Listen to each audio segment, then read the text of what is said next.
Markets across Asia mostly decline after South Korea's president survives impeachment. John Mahama is set to return as Ghana's president after the ruling party concedes amid economic discontent. And we examine the profound and far-reaching costs of the Syrian civil war in the wake of the collapse of the Assad regime. Hello, I'm Tthe Aiden with the latest business and finance news here on TRT World.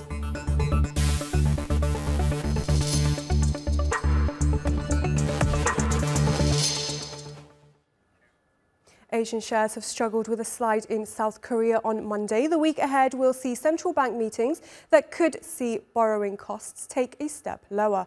South Korea's benchmark Kospi fell 2.5%, while the Kosdaq slipped 4.4% after President Yoon Suk Yeol survived an impeachment vote over the weekend. The fallout from his brief declaration of martial law continues to roil the country. Elsewhere in the region, markets were mixed, with Japanese stocks marginally higher, while Chinese stocks slipped more than 0.5% after consumer price growth missed expectations in November. And over in the US, the S&P 500 and Nasdaq rose to fresh records following better than expected November jobs data. For more on this, I'm joined by Nadia Al-Bilasi in Dubai. She's a senior market analyst at Equity Group. Great to have you with us, Nadia. Now, investors have been monitoring the situation in South Korea for the past week.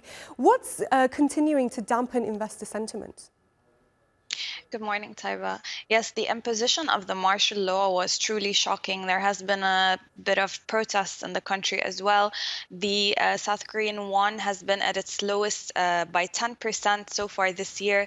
So there's a lot of factors affecting the sentiment in South Korea right now, along with other things obviously going on in the region, like the geopolitical tensions and what happened in Syria with the Assad regime. So all in all, that South Korean stocks will continue to be under pressure until that they find that the Bank of Korea is actually going towards either buying bonds or increasing the repo rate. So there's these two solutions, but I think the Bank of Korea needs to act so that sentiment is improved, just like how China manages to control the sentiment by pushing out stimulus measures. So the same needs to happen in South Korea.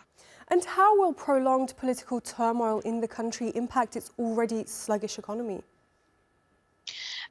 So in terms of the economy, they just need to monitor a little bit of the consumer confidence and price action of the consumer as well. So all in all these factors, they will contribute to the economy, but because South Korea is such a vital country for Asia, they will need to place a lot of emphasis. But all in all, the Bank of Korea really needs to act by using the tools and the measures to promote the economy from the turbulence that it's in right now, especially after the imposition of the martial law.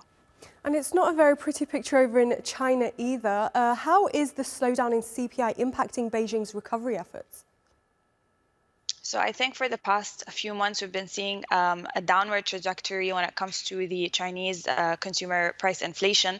And that is going to underpin the stimulus measures that we've been seeing in China, just to promote the growth a little bit, especially after all the liquidations that are continuing to happen, the domino effect of the banks getting liquidated as well. So they will need to promote more stimulus measures, but they cannot afford to do that with CPI very low. So I think they will also need to do something with their repo rate so that inflation can tick up a little bit, because people are not buying or they are not consuming in China. They are still worried. The turbulence is still there, and it's definitely affecting oil demand. Oil prices are also still struggling because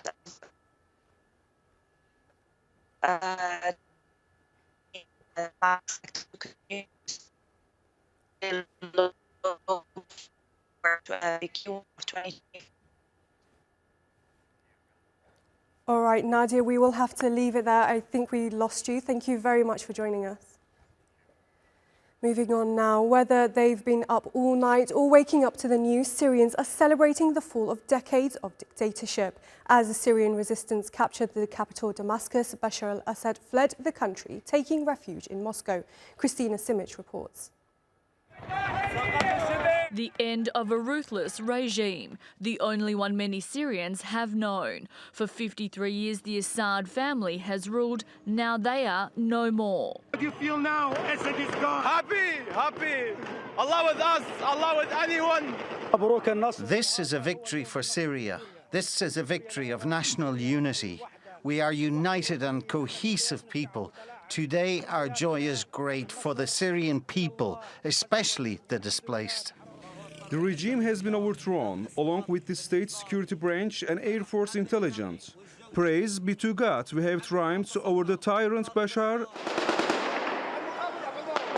Syrians firing off guns across the country, celebrating the fall of President Bashar al-Assad in Damascus, after opposition forces captured the capital late on Saturday.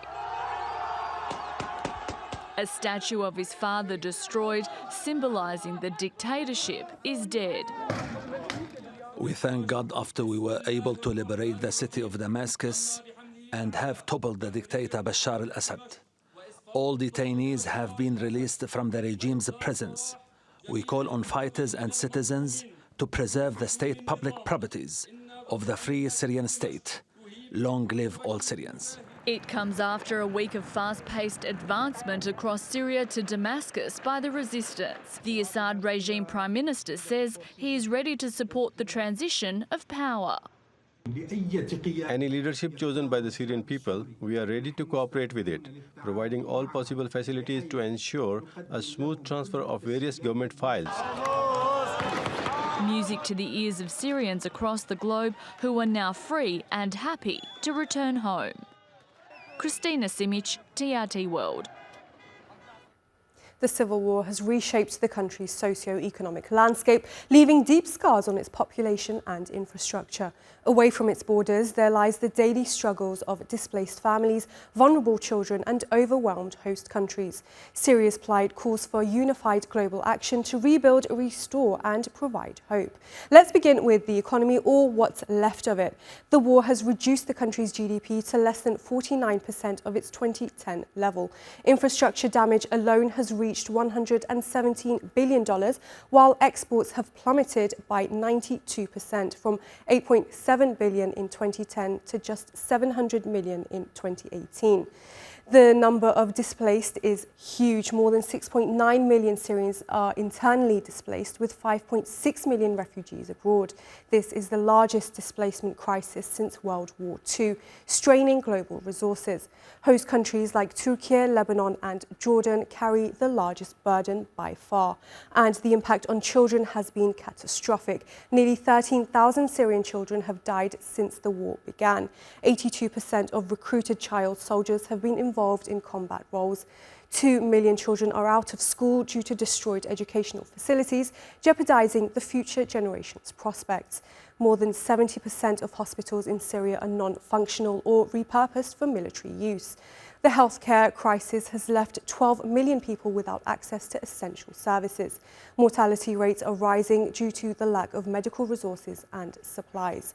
For more, we're joined by James Dorsey. He's an adjunct senior fellow at the Rajaratnam School of International Studies. Good to have you with us, James. Now, with the Assad regime no longer in power, what are the immediate priorities for stabilizing Syria politically and socially? I think for the rebels and for the new administration, what it's going to be is first forming a transitory administration that is able to control the country, maintain law and order, start rebuilding relationships, overseas relationships, and start a process of some degree of rehabilitation. This is a government that likely is going to, in some quarters, have to earn trust and confidence. It will not get it automatically. That's certainly true for parts of the international community, but it's also true for parts of the domestic population, particularly the minorities. Right, and how can Syria rebuild its infrastructure and economy to create sustainable opportunities for its citizens and encourage refugees to return to the country? Well, I think to be fair, the first indications, both from within Turkey, within Jordan, and elsewhere in Europe, for example, are that Syrian refugees want to return. They're itching to return. So that's a positive sign in terms of the migration aspects of this. Syria is going to need an enormous amount of aid in terms of reconstruction, and rehabilitation and, revival, in a sense, given the traumas that people have suffered. To get that aid, particularly if you have a group like Hayat Tahrir Shams, which has a jihadist history, that's going to require building confidence, and that confidence is going to be built in the way that the new administration handles affairs. To be fair, there are positive signs. There has been a great effort to win confidence among the minorities. There's been the issue of trying to prevent acts of revenge, and we really have not had major acts of revenge or attacks on minorities. And of course, there's been the effort, certainly in the last 24 hours, to avoid looting and to maintain law and order. The ability to do so are all issues that are going to earn the new administration some degree of confidence. And how can the international community collaborate to foster peace, reconciliation, and long-term development? Well, one is going to be stabilizing Syria. A destable Syria is going to affect the neighborhood. There are other issues, of course, that play a role into this, and that is settling the ethnic issues in northern Syria, particularly the Kurdish one, which is one of great concern to Turkey. There's the issue, of course, of the Palestinian issue in Gaza, even though the change in Syria does not have a direct impact on Gaza. Solving the Palestinian issue is something that will further contribute to stability and security in the Middle East, and that's something that Syria really badly needs. All right, James Dorsey, we will see how that plays out. Thank you very much for joining us. Thank you for having me.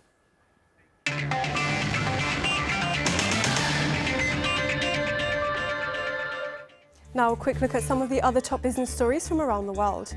Japan's economy grew faster than expected in the July to September quarter, with GDP rising at an annualized 1.2%, higher than the initial estimate of 0.9%. The upward revisions in capital investment and exports helped drive the stronger than forecast performance, surpassing economists' expectations. The data has fueled speculation that the Bank of Japan may raise interest rates at its upcoming policy meeting on December 18th to 19th. Donald Trump has said he will not attempt to replace Federal Reserve Chair Jerome Powell, whose term ends in May 2026. During his first term, Trump clashed frequently with Powell, threatening to fire him over the handling of interest rates. In 2022, President Joe Biden reappointed Powell to a second four-year term. Bayern Munich's football club's annual revenue has surpassed $1 billion for the first time. Net profit increased 21% to $46.5 million for the 2023 and 2024 season. Chairman Herbert Heiner shared the milestone during the club's annual meeting, highlighting continued financial success. And Pakistan International Airlines will restart flights to Europe in January after the EU lifted a four-year ban. The first flight will depart from Islamabad to Paris, with 2 weekly flights initially planned.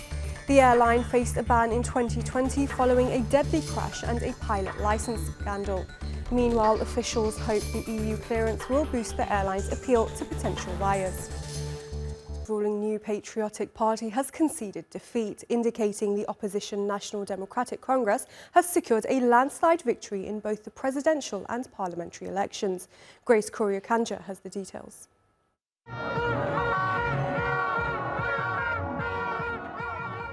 He has made a resounding comeback, a second coming like his party's slogan, and his supporters couldn't help but celebrate the resounding historic win. National Democratic Congress flag bearer John Dramani Mahama is now Ghana's president-elect, returning to the presidency after leading the country from 2012 to 2016. The ruling New Patriotic Party conceded even before the Electoral Commission declared the winner.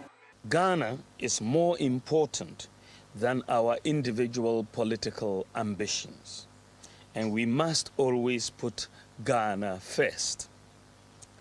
While this was not our desired outcome, I say this is part of the democratic process. Mahama now faces the task of dealing with Ghana's economy, which is currently in crisis. He promised a 24-hour economy and expectations are high. When MPP came to power 2016, my work they have collapsed.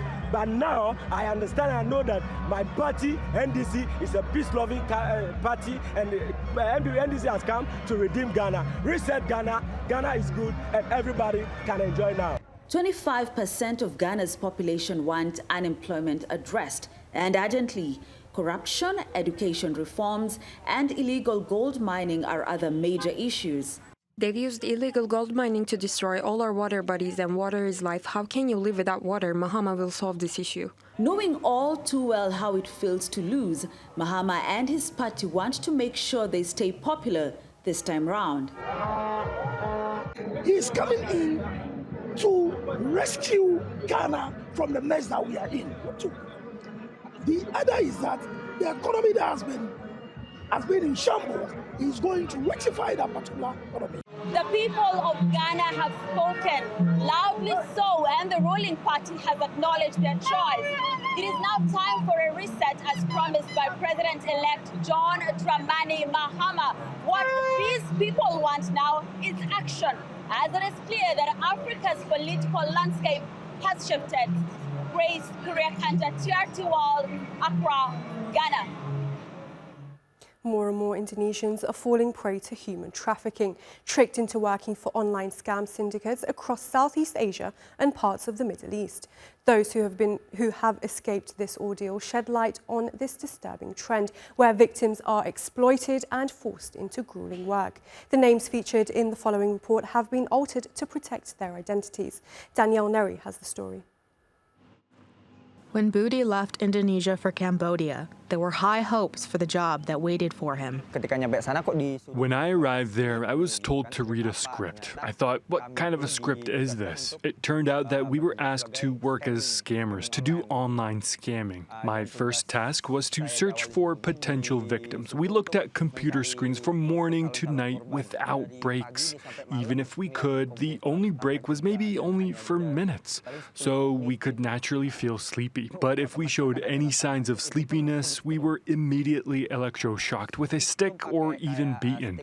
Mentally, I felt like, how can I be trapped in such a bad condition? At the end of his 6 weeks, Budi received less than half of his promised $800. He managed to escape while being transported to another scam ring. Since 2020, the Indonesian government has observed a growing number of its citizens being trafficked. They're lured abroad and forced into working for internet scam companies, in gambling, cryptocurrency, and romance apps. Their passports are withheld and work in deplorable working conditions for hours on end, facing both verbal and physical abuse. There was an initial training period, and then he realized that he had been deceived. He told me that his job was to scam people online, targeting victims in Europe. The working time is 16 to 20 hours without pay, and there's always intimidation, punishment, and even torture. The Indonesian Foreign Ministry says people are being trafficked from nearly 60 other countries, and that it's a global problem. There aren't enough decent job opportunities in Indonesia, and this is the threat. We could see many more young Indonesians, even those with higher education or from middle-class economic backgrounds, who could end up being recruited and trapped in the cycle of such modern slavery. Although Jakarta has repatriated nearly 5,000 Indonesians from online scam syndicates, people like Budi are often left with lifelong emotional scars. Danielle Neary, TRT World.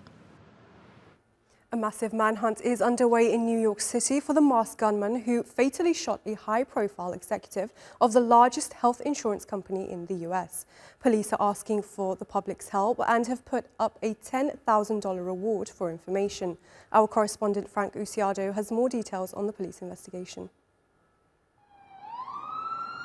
It was a killing that took place at one of the busiest locations in Midtown Manhattan. I hear the 3 shots. I was parking down there in the car. I hear 3 shots. Yeah, and then when I looked, there's a man down. The man on the ground, Brian Thompson, the CEO of United Healthcare Insurance. Police say his assailant was lying in wait outside the Hilton Hotel, where Thompson was attending an investor conference. He ignores numerous other pedestrians, approaches the victim from behind, and shoots him in the back. The shooter then walks toward the victim and continues to shoot. It appears that the gun malfunctions as he clears the jam and begins to fire again. Police now believe the suspect arrived in New York City on a Greyhound bus from Atlanta back on November 24th and checked into a hostel 5 days before Brian Thompson was murdered. Investigators have now pulled fingerprints from a cell phone the killer dropped near the crime scene and are examining DNA evidence from a water bottle and protein bar wrapper that the suspect purchased at a Starbucks. As for a motive, several bullet shells found at the crime scene had the words deny, defend, and depose written on them, words closely associated with the insurance industry. Brian Thompson's estranged wife said that he had been receiving death threats. The fact that they knew he was getting threats, was it known to them? And did the board not then provide security at an event that was known? So the fact that it was known that it was going to be in New York on this date, I think was enough information, obviously, to provide even a layman ability to find him. New York City police have issued a $10,000 reward for information leading to the arrest of the killer. Frank Uciardo, TRT World, New York. In northern Chile's Atacama Desert, a solar energy revolution is underway. Solar projects now dot the region, and it's all happened over the last decade. Michael Fox has the story. Electricity does not yet run to this edge of the desert. Solar is one of the only games in town. Joseline Olivares moved here last year with her family. They set up 24 solar panels. If we have this free blessed sun right here, how can we not use it? It's a large investment up front, but it pays off over time. Across the region, in the driest desert on the planet, something is growing fast: solar plants. This is just one of the more than 500 solar energy projects that have been developed here in the desert of northern Chile over the last decade. 100 more are on the way. Solar projects cover the landscape and stretch across the desert floor, a new renewable resource flourishing in one of the harshest ecosystems in the world. In the desert oasis town of Pica, most farmers either have their own solar systems or have plans to install them in the future. 10 years ago, we could never have imagined this type of solar energy would have spread so fast. Solar plants currently provide for more than a quarter of Chile's energy needs, and the country wants to hit 70% renewable energy by 2050. The desert has a huge potential and capacity in terms of the land and the conditions. Environmental engineer Elizabeth Jara Maldonado has worked with projects bringing solar to indigenous and isolated communities without access to energy, but she also has concerns. What happens after the solar panels finish their life cycle? What do we do then? Because we're covering our deserts with solar panels, and at some point they are going to have to be replaced. Is an important question for the future, but right now everyone is thinking about the present, and the sky or the desert is the limit. Michael Fox, TRT World, Pica, Chile. Well, that's all your business news for now. Thanks for watching.